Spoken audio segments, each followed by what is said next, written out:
I have been stuck with this car stripped for 3 weeks. Now, it wasn't my fault. It wasn't my customer fault.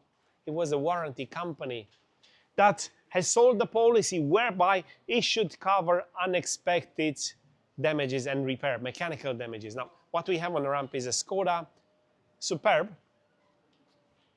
It is superb.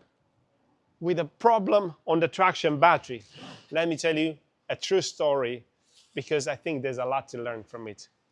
Now, this car, it has a warranty, and it's supposed to be covered on unexpected situation like this, a failure of a component. However, it took 3 weeks to debate over it, and then in the end, this repair was not covered.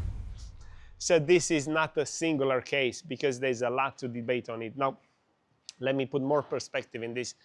This is a private hire. So 3 weeks without the wheel rolling. Now, here's my car park. Think about having 3 weeks waiting for each and every one of them to get an approval, to get on with the repair.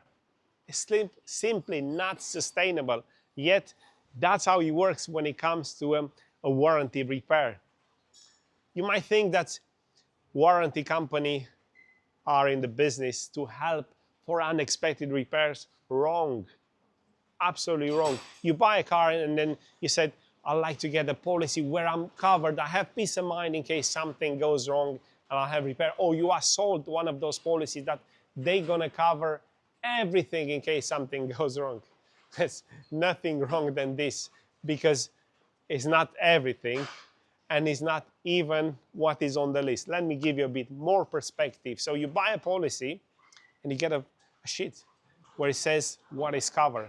Now, let me tell you, that list with what is covered is actually made of something that doesn't fail most of the time, because it is a game of making money. The warranty company, they have to get as much money in and pay as little out. It's simple math.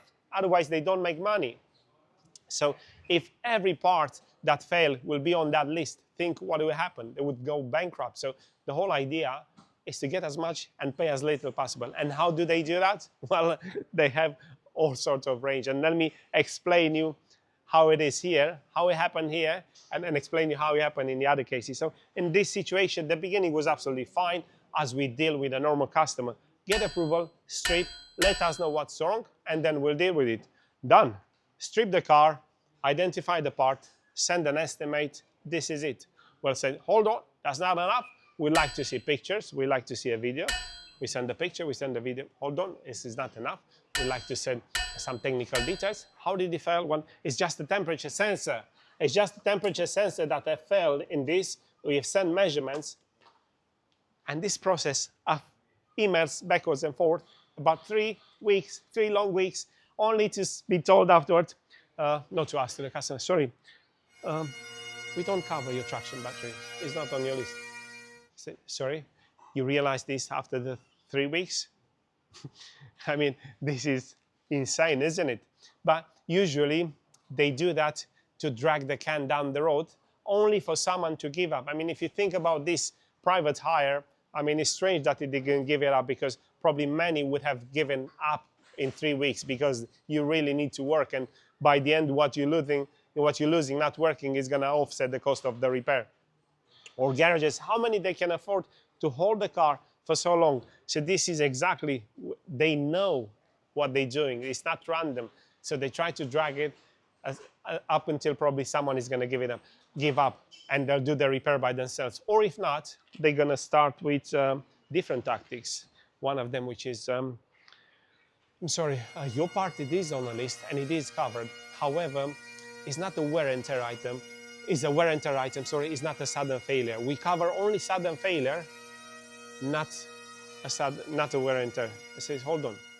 The car was running, and then all of a sudden, it stopped running. It's not a sudden failure. I said, no, it doesn't work like that.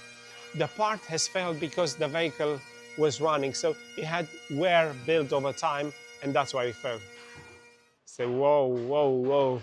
This is cleverness at a different level. What do you think about that? So all sorts of tricks. So even if that part that has failed is somehow on the list, it will be something that claim has to be taken off, and probably they have staff trained to be able to mitigate those situations. It is a business. You like it or not, this is the car warranty repair, the aftermarket repairs. They're not in the business to help anyone with the repairs. They're in the business to make money. Simple as that. And that's how it works. And the percentage of the claim accepted, it's around between 10 and 30. And you know what? They don't release those stats because they don't want. Why should they? Because it looks bad. But that's how low it is. And then if you think of the math, you understand. It makes sense why. This is the reason. They need to make money. Otherwise, they would be bankrupt. They wouldn't exist. So they need to mitigate very carefully, because if they cover everything, there won't be money enough in the bank to pay everything. Now, saying that, you know, for me as a garage owner, does not really work. To be 3 weeks, and you know, this is not the first repair, and most of the time, I would say 80–90%, it only works like that, with delays, with a lot of emails, a lot of conversation, and not because they are so interested in the technical details. It's only because they want to find that small footprint, that little thing that will give them the reason to reject the claim. So they have to put it somehow nice legally on the page, said only because of that, otherwise it would be covered. So that's exactly what it is. Now, like I said, for me, it's not sustainable. And this is my last job that I will do with a warranty company. And for obvious reason, you can now understand why it's not sustainable. This business principle, it doesn't work for me. So what it generates me is really not offsetting the inconvenience that is causing me. Now, what I'd like to hear from you, because I know those policies are sold day in, day out. Have you ever been in a situation where you had your car failed and the warranty, the repair have not been covered? If you did, please leave in a comment and tell me what warranty company was that. Let's shed some light in here and expose exactly how this works. Is this a healthy business model? Does it really help? What's your opinion in the comment?